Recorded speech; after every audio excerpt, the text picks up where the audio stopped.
Now today here's the second lecture on the biomolecules, and in this lecture we will study about the optical properties of the amino acids. So far in the lecture first we have studied about the biomolecules, what biomolecules are, and what are the types of the biomolecules. That means macro and micro biomolecules we have discussed it a little. And from the micro biomolecules we have taken the amino acids firstly, and we have studied about what amino acids are. We have studied about the structure of the amino acids, and we have studied the zwitter ion structure of the amino acids. Now in this lecture we will study about the optical properties of the amino acids.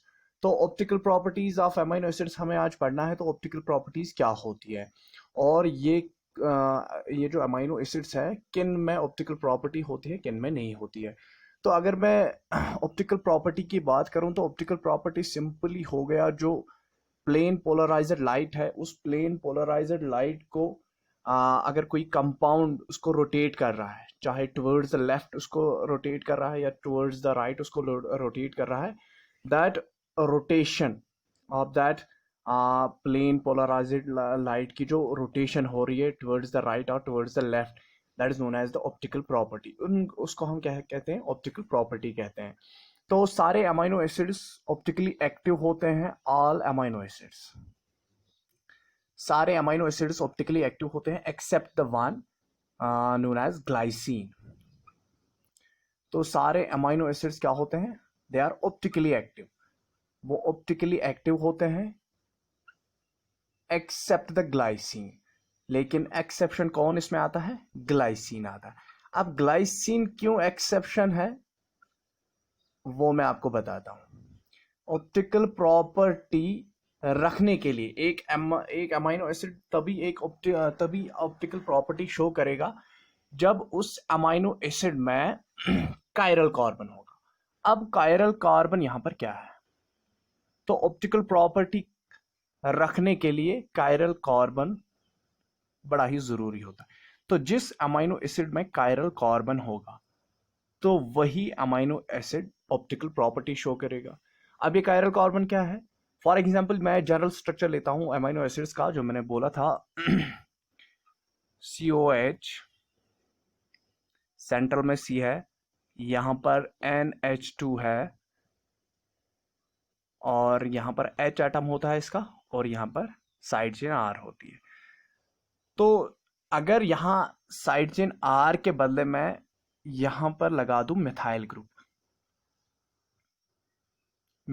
लगा दूं, तो ये जो methyl group यहां पर बन रहा है, तो अगर मैं इसके चार साइड्स देखूं, इस सेंट्रल जो कार्बन है, जिसको मैं इस कार्बन को मैं अल्फा कार्बन भी बोल रहा हूं, क्यों, क्योंकि इसके साथ NH2 और COH ग्रुप अटैच है, ठीक है। तो ये अल्फा कार्बन भी हो गया। लेकिन कायरल कार्बन हम उस कार्बन को कहते हैं कि जो कार्बन चार साइडों से चार डिफरेंट ग्रुप से बाउंड हुआ हो। The carbon which is bounded by 4 different groups on 4 different sides, that carbon is called as the chiral carbon। तो उसको हम क्या कहते हैं, chiral carbon कहते हैं। अब मसला है ग्लाइसिन का। तो ग्लाइसिन में यहां पर है H, तो उसके दोनों साइड, दो साइड्स में तो अलग अलग डिफरेंट ग्रुप्स है, लेकिन दो साइड्स में सिमिलर ग्रुप्स आ रहे हैं।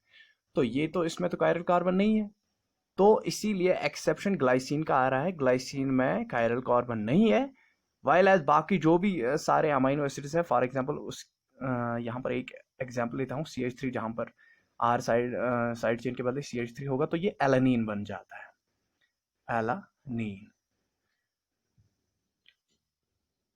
तो सारे अमीनो एसिड्स ऑप्टिकली एक्टिव है एक्सेप्ट द ग्लाइसिन। अब ग्लाइसिन का रीजन मैंने बोल दिया, ग्लाइसिन क्यों ऑप्टिकली एक्टिव नहीं है, क्योंकि उसकी जो साइड चेन है, साइड चेन पर क्या है, H है, तो उसके दो साइड से सिमिलर H एटम्स आ रहे हैं, तो दो सिमिलर ग्रुप्स आ रहे हैं, तो दैट मीन्स वो कायरल कार्बन नहीं बना पा रहा है। तो कायरल कार्बन वो है जो चार साइड से चार डिफरेंट ग्रुप से बाउंड हुआ हो।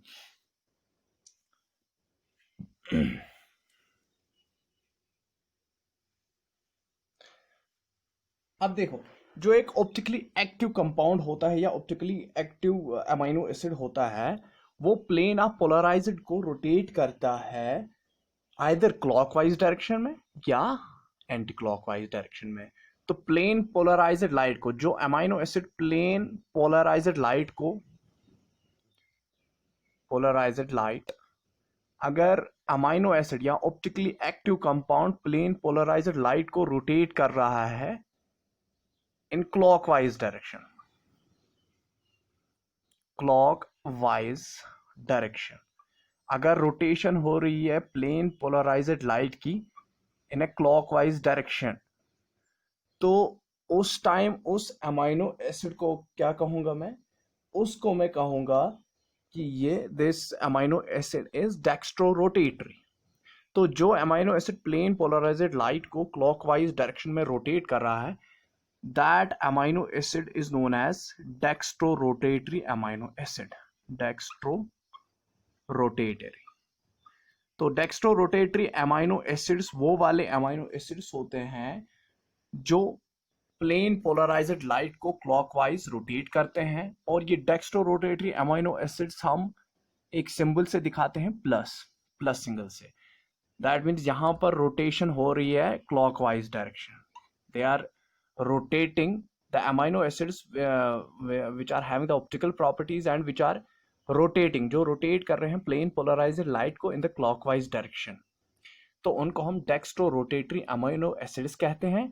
और ये डेक्स्ट्रो रोटेटरी जो है ये हम किस सिंबल से डिनोट करते हैं, बाय प्लस साइन, ठीक है। अब इसी तरह है लिवो रोटेटरी। तो डेक्स्ट्रो रोटेटरी अमाइनो एसिड्स आए आपको समझ। अब है लिवो रोटेटरी क्या है। तो अगर कोई अमाइनो एसिड या optically active compound plane polarised light को एंटी क्लॉकवाइज, यहां पर मैं लिखूंगा अब एंटी क्लॉकवाइज डायरेक्शन में उसको रोटेट कर रहा है, दैट मीन्स अपोजिट, यहां से ऐसे था यहां ऐसे हो रहा है, एंटी क्लॉकवाइज डायरेक्शन में उसको रोटेट कर रहा है, तो उन अमाइनो एसिड, उन ऑप्टिकली अमाइनो एसिड्स को मैं क्या कर रहा हूं, लिवो रोटेटरी। तो those amino acids are known as livorotatory amino acids, and livorotatory amino acids जो है वो हम नेगेटिव साइन से शो करते हैं, ठीक है।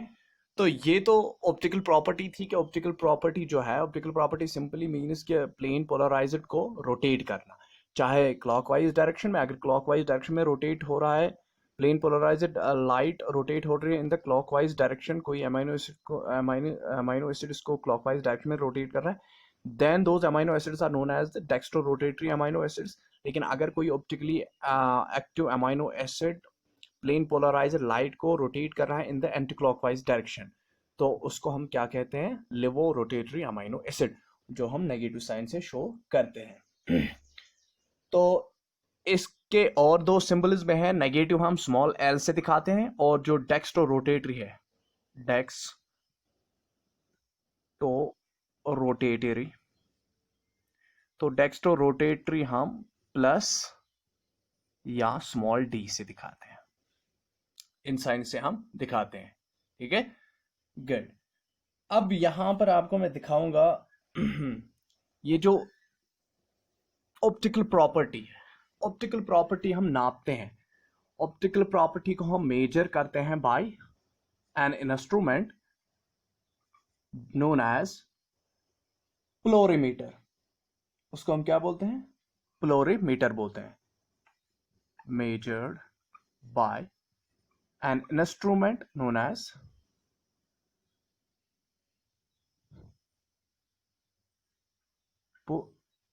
प्लोरीमीटर।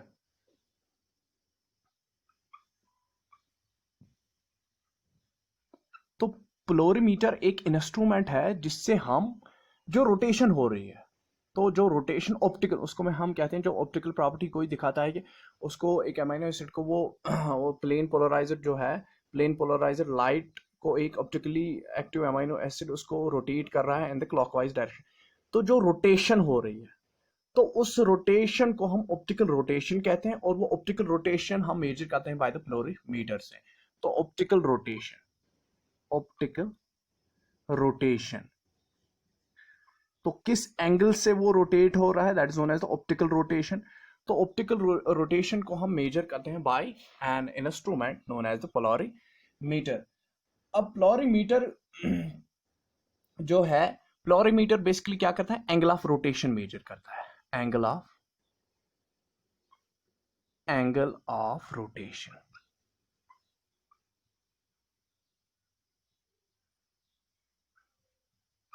ठीक है, तो ये एंगल ऑफ रोटेशन मेजर करता है।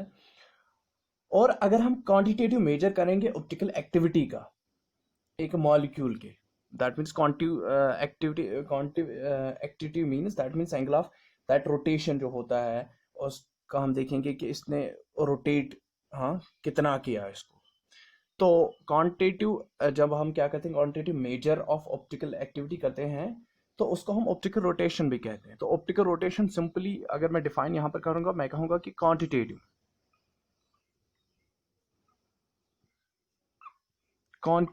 Major of optical property, measure of optical property. तो जब हम क्वांटिटेटिव, क्वांटिटी कितना रोटेट हुआ, ऑप्टिकल एक्टिविटी, तो quantitative measure of the optical activity is known as optical rotation. और ऑप्टिकल रोटेशन में हम देख रहे हैं कि एंगल ऑफ रोटेशन जो है, वो एंगल ऑफ रोटेशन क्या है, वो इसी से हमें पता चलता है। तो ये जो ऑप्टिकल रोटेशन है, ये रोटेशन, जो ऑप्टिकल रोटेशन ये डिपेंड करती है किस पर। अब ऑप्टिकल रोटेशन जो है, ऑप्टिकल रोटेशन किसी भी ऑप्टिकली एक्टिव कंपाउंड की किस पर डिपेंड करती है, वो डिपेंड करती है एक तो लाइट जो है, लाइट प्लेन पोलराइज्ड लाइट की वेवलेंथ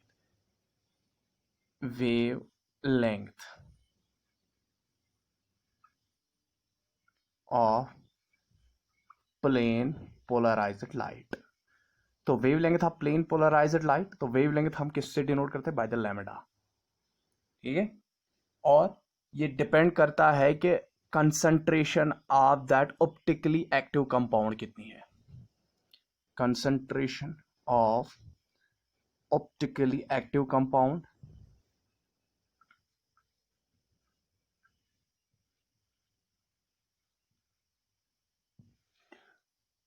और ये डिपेंड करता है कि जो पाथ लेंथ है, जहां फॉर एग्जांपल अगर प्लेन पोलराइज्ड लाइट का सोर्स ये है, फिर यहाँ पर जो एक्टिव कंपाउंड है यहाँ पर, तो इसके दरमियान लेंथ कितनी है, पाथ लेंथ। तो कंसंट्रेशन हम C से दिखाते हैं और पाथ लेंथ जो है वो हम L से दिखाते हैं। ठीक, और ये टेम्परेचर पे डिपेंड होता है, एंड टेम्परेचर को हम T से डिनोट करते हैं। तो ऑप्टिकल रोटेशन इसको हम ऐसे दिखाते हैं, अल्फा। ऑप्टिकल रोटेशन अल्फा बराबर होता है, किसके बराबर होता है ये, एक तो होता है एंगल ऑफ रोटेशन, क्या है एंगल ऑफ रोटेशन। अगर मुझे ऑप्टिकल रोटेशन एक एक्टिव कंपाउंड की निकालनी होगी तो मैं पहले देखूंगा कि एंगल ऑफ रोटेशन, तो यहां पर मैं लिखूंगा एंगल ऑफ रोटेशन पर भी डिपेंड है ये, एंगल ऑफ रोटेशन। तो एंगल ऑफ रोटेशन और length into concentration of that optically active compound. ठीक है, और यहां पर मुझे याद रखना है कि मैंने कहा था टेम्परेचर पर डिपेंड है, ठीक है, और वेवलेंथ पर डिपेंड है। तो यहां पर मैं टेम्परेचर भी लूंगा और वेवलेंथ भी लूंगा। ठीक, तो optical rotation of N optically active compound वो किसके बराबर होती है, वो होती है एंगल ऑफ रोटेशन, जो हम एंगस्ट्रम्स में नापते हैं, डिग्री एंगस्ट्रम्स, और divided by length, path length कितनी है, and concentration of that active compound कितनी है। तो अगर यहाँ पर फॉर एग्जांपल अगर वेवलेंथ यहाँ पर दी गई है, अगर कोई न्यूमेरिकल आ रहा है तो उसमें वेवलेंथ दी है 589 नैनोमीटर्स। इफ वेवलेंथ, अगर वेवलेंथ दी गई है 589 नैनोमीटर्स की, तो हम इस फॉर्मूला में इस 589 नैनोमीटर की वेवलेंथ को यहां से दिखाते हैं, कैसे? Bye symbol D. तो जहां पर भी आपको न्यूमेरिकल में सिंबल डी नजर आएगा, you have to calculate the wavelength as 589 nanometres. ठीक है, आपको वहां पर 589 नैनोमीटर्स ही लेने हैं, क्योंकि सिंपल 589 नैनोमीटर्स जो वेवलेंथ है वो रिप्रेजेंट होती है ऑलवेज विद डी। ठीक है, और जो पाथ लेंथ होती है, पाथ लेंथ आपको याद रखना है कि ये ऑलवेज होनी चाहिए इसमें डेसीमीटर में, decimeters, it should be always in the decimeters. और कंसंट्रेशन किस में होनी चाहिए? Grams per ml, grams per ml यहां पर कंसंट्रेशन होनी चाहिए। ठीक है, तो ये डिग्रीज में, ऑप्टिकल रोटेशन तो डिग्रीज में, तो ये इतनी चीजें आपको याद रखनी है कि लेंथ ऑलवेज डेसीमीटर्स में होनी चाहिए। तो अगर वो लेंथ सेंटीमीटर्स में है तो we have to convert that into the decimetre. Concentration always grams per ml में होनी चाहिए। और वेवलेंथ मैंने कहा कि 589 नैनोमीटर्स अगर होंगे तो उसके लिए सिंबल डी आ जाता है, तो टेम्परेचर जो भी होगा। तो ठीक है, तो इससे हम ऑप्टिकल रोटेशन नापते हैं, ऑप्टिकल रोटेशन हम इसी से नापते हैं। अब यहां पर मैं फॉर एग्जांपल यहां पर मैं एक क्या लेता हूं, यहां पर मैं एक प्रॉब्लम लेता हूं रिलेटेड टू ऑप्टिकल रोटेशन। एक क्वेश्चन मैं लेता हूं यहां पर। तो एक सोल्यूशन है, फॉर एग्जांपल एक सोल्यूशन मैं लूंगा ल्यूसीन की, एल ल्यूसीन, लिवो रोटेटरी है ये लिवो रोटेटरी, इसको छोड़ो, आप एल ल्यूसीन लिखो। ल्यूसीन की एक सोल्यूशन है, तो ये सोल्यूशन जो है, ये ल्यूसीन, इसमें 3.0 ग्राम्स, ठीक है, 50 ml पर 50 ml ऑफ 6 HCl। तो ये सोल्यूशन है। हाँ, तो ल्यूसीन सोल्यूशन एक सोल्यूशन है जिसमें ल्यूसीन जो है, ल्यूसीन की सोल्यूशन में ये तो इसका क्या है, ये कंसंट्रेशन है, that means 3 grams 50 ml of, ये तो ये है। अब ऑब्जर्व्ड रोटेशन कितनी है? ऑब्जर्व्ड रोटेशन प्रॉब्लम में ही है, observed rotation of plus 1.81 degrees, ये ऑप्टिकल रोटेशन है इन ए 20 centimetre polarimeter tube, polarimeter tube. तो ये क्वेश्चन है, एक सॉल्यूशन है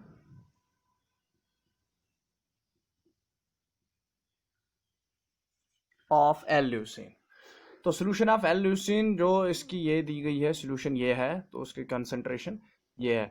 तो observed rotation, that means observed rotation जो यहां पर है, observed rotation means angle of rotation. तो एंगल ऑफ रोटेशन कितने में है? 1.81 एंगस्ट्रम्स है। ठीक है, और यहां पर हमें कैलकुलेट करना है स्पेसिफिक रोटेशन ऑफ ल्यूसीन इन जो ये सॉल्यूशन है इसमें, इस सॉल्यूशन में जो स्पेसिफिक, ये तो कंसंट्रेशन है, अब ये सॉल्यूशन कंसंट्रेशन इसकी ल्यूसीन की है सॉल्यूशन में, तो इस सॉल्यूशन में हमें देखनी है ल्यूसीन की ऑप्टिकल रोटेशन। अब ल्यूसीन का तो एंगल ऑफ रोटेशन तो आ गया हमारे पास। अब हमारे पास चाहिए, अगर हम यहाँ पर फॉर्मूला अप्लाई कर दे, दैट मीन्स ऑप्टिकल रोटेशन, यहाँ पर लिखेंगे हम टी, और यहाँ पर अभी देखो वेवलेंथ दी नहीं है, we have to take the wavelength as 589 nanometres. वो किसके बराबर होती है? Degree angstroms by l into c. अब यहां पर कंसंट्रेशन दी गई है, लेंथ एल दी गई है, एल यहां पर है 20 सेंटीमीटर्स। तो 20 सेंटीमीटर्स को हम जब क्या करते हैं, हम जब डेसीमीटर्स में इसको कन्वर्ट करते हैं तो ये बन जाता है, if we convert 20 centimeters into the decimeter then it will become the 2 decimeter.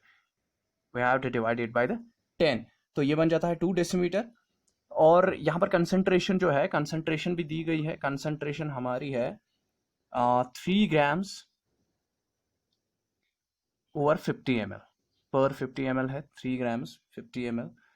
वो किसके बराबर बन जाती है, हम इसको बराबर करेंगे, वो बन जाएगी 0.06 ग्राम्स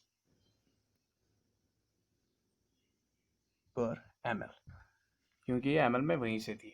तो कंसंट्रेशन भी आ गई 0.06 ग्राम्स पर ml।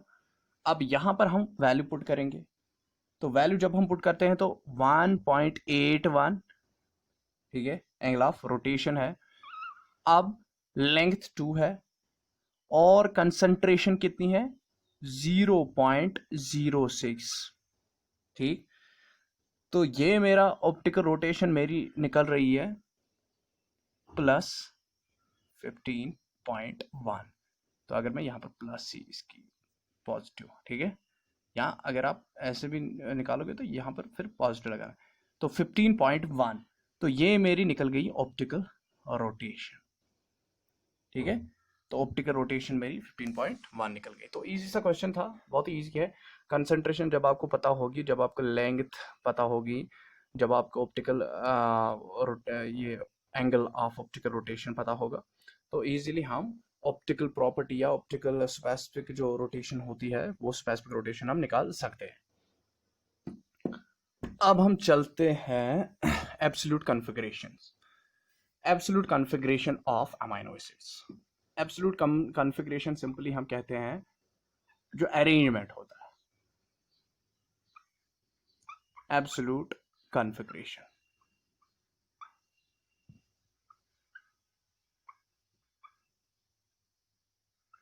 तो absolute configuration of amino acids, तो एब्सोल्यूट कॉन्फ़िगरेशन में सिंपली हम कहते हैं कि अरेंजमेंट जो होता है एटम्स का, तो वो किस तरीके से, ठीक है। तो जो अमीनो एसिड्स हैं जिनमें कायरल कार्बन होता है, उन्हीं अमीनो एसिड्स की बात करेंगे हम जिनमें कायरल कार्बन होता है, कायरल कार्बन वाले अमीनो एसिड्स।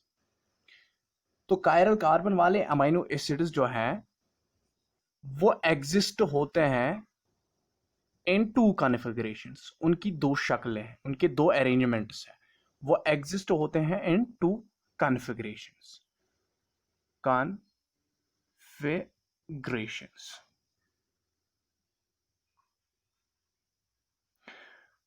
तो जो ऑप्टिकली एक्टिव अमीनो एसिड्स होते हैं, तो उनके पास कायरल कार्बन होता है। तो जो कायरल कार्बन वाले या ऑप्टिकली एक्टिव अमीनो एसिड्स होते हैं, तो वो एग्जिस्ट हो जाते हैं इन द 2 कॉन्फ़िगरेशन, 2 शक्लों में, 2 अरेंजमेंट्स में वो क्या हो जाते हैं, एग्जिस्ट हो जाते हैं। तो जो ये 2 कॉन्फ़िगरेशंस होती हैं, ये non superimposable mirror images होती है। These 2 configurations are non super imposable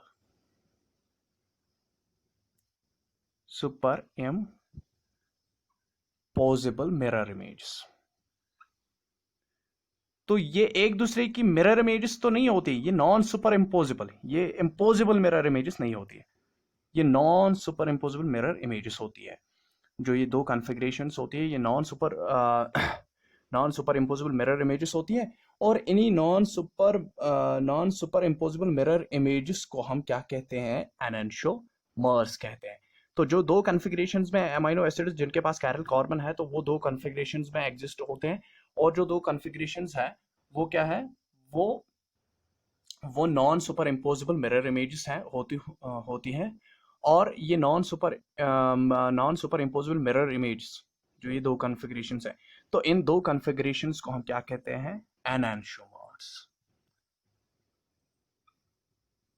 enantiomers.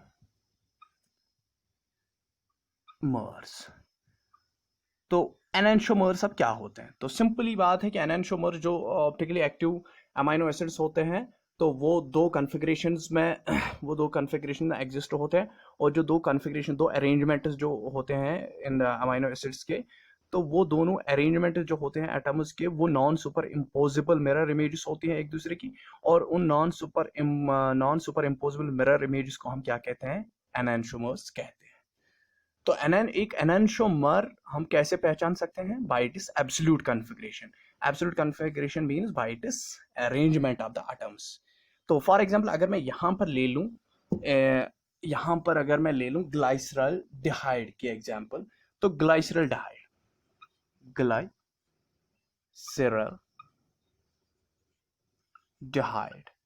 तो जो ग्लाइसरल डिहाइड है, अब ग्लाइसरल डिहाइड की दो कॉन्फ़िगरेशंस है, वो दो एब्सोल्यूट कॉन्फ़िगरेशंस में क्या हो जाता है, एग्जिस्ट हो जाता है। अब किस किस में एग्जिस्ट होता है, अगर मैं यहाँ पर बात करूँ ग्लाइसरल डिहाइड की, एक उसकी एब्सोल्यूट कॉन्फ़िगरेशन है, इसके पास अल्डिहाइड ग्रुप होता है CHO, और यहाँ से H है, यहाँ से C है, यहाँ से OH है, और यहाँ से CH2OH है। ठीक है, तो ये ग्लाइसरल डिहाइड है, ये एक कार्बोहाइड्रेट है ग्लाइसरल डिहाइड जिसे हम कहते हैं। तो ये ग्लाइसरल डिहाइड में जिस तरह मैं एग्जाम्पल इसकी ले रहा हूँ, तो उसी तरह अमाइनो एसिड्स में भी एब्सोल्यूट कॉन्फ़िगरेशंस होती है। ये दो एनेंटियोमरिक फॉर्म्स इनमें भी होती है। तो इस ग्लाइसरल डिहाइड में एक साइड से CHO ग्रुप है, एक साइड से H है, दूसरी OH है, और CH2OH। दैट मीन्स ये हो गया इसका पहला वाला कार्बन, ये हो गया दूसरा वाला कार्बन, और ये तीसरा वाला कार्बन है। ठीक है, तो इसमें 3 कार्बन्स है। अब यहाँ पर मैं क्या करता हूँ, इसकी और एक शक्ल है यहाँ पर CHO, ठीक है, और OH इसमें यहाँ की साइड है, और C यहाँ की, C तो वहीं पर है, और H यहाँ पर। दैट मीन्स यहाँ पर जो H है, H रोटेट हो गया है, H इस वाली साइड आ गया है, और OH इस वाली साइड आ गया है। ठीक है, यहाँ पर OH मतलब ये हो गया है चेंज। तो इस वाले को हम कहते हैं, इसमें OH on the right side है, तो इसको हम कहते हैं, जिसमें OH on the right side होगा उसको हम कहते हैं डी ग्लाइसरल डिहाइड। डी ग्लाइसरल डिहाइड, और इसको हम कहते हैं एल ग्लाइसरल डिहाइड, क्योंकि इसमें लेफ्ट साइड है OH। एल ग्लाइसरल डिहाइड,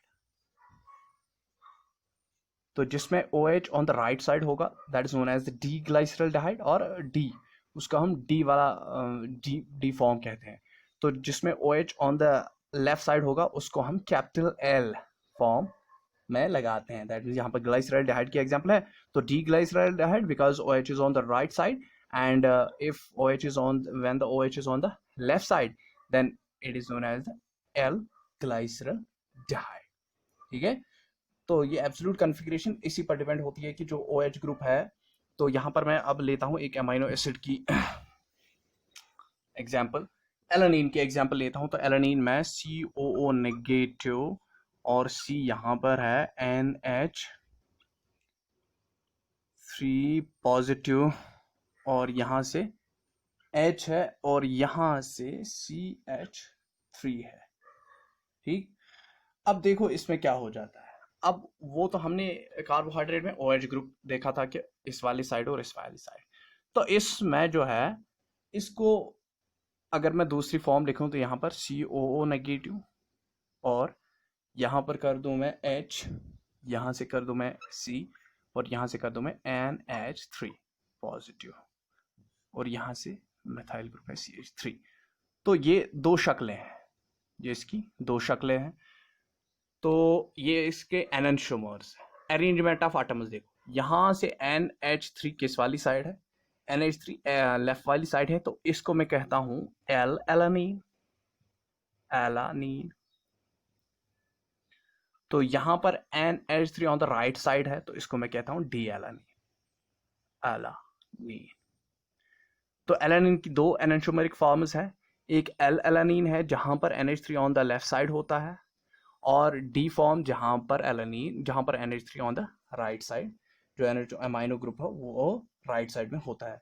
तो सारे अमाइनो एसिड्स एग्जिस्ट करते हैं in the two in the two configuration. सारे अमाइनो एसिड्स की क्या है, एनोशोमरिक फॉर्म्स होती है, दो कॉन्फ़िगरेशंस उनकी होती है जिनको हम एनोशोमर्स होते हैं, लेकिन एक्सेप्ट द ग्लाइसिन।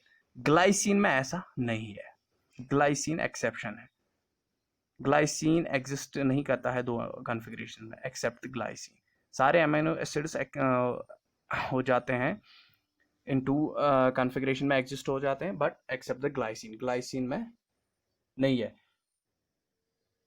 क्योंकि ये ऑप्टिकली एक्टिव नहीं है। तो जो ऑप्टिकली एक्टिव ही होगा वही दो कॉन्फ़िगरेशन में एग्जिस्ट होता है, दो अरेंज मॉल के दो अरेंजमेंट्स में वो एग्जिस्ट होता है, जो non super imposable mirror images होती है, तो जिनको हम एनेंशोमरिक फॉर्म्स बोलते हैं। तो एल एलानिन और डी एलानिन ये दो एनेंशोमरिक फॉर्म्स हैं एलानिन की। तो एलानिन की दो एनेंशोमरिक फॉर्म्स हैं, L alanine and D alanine. तो एल एलानिन में NH3 on the left side है और डी एलानिन में NH3 group on the right side मौजूद है।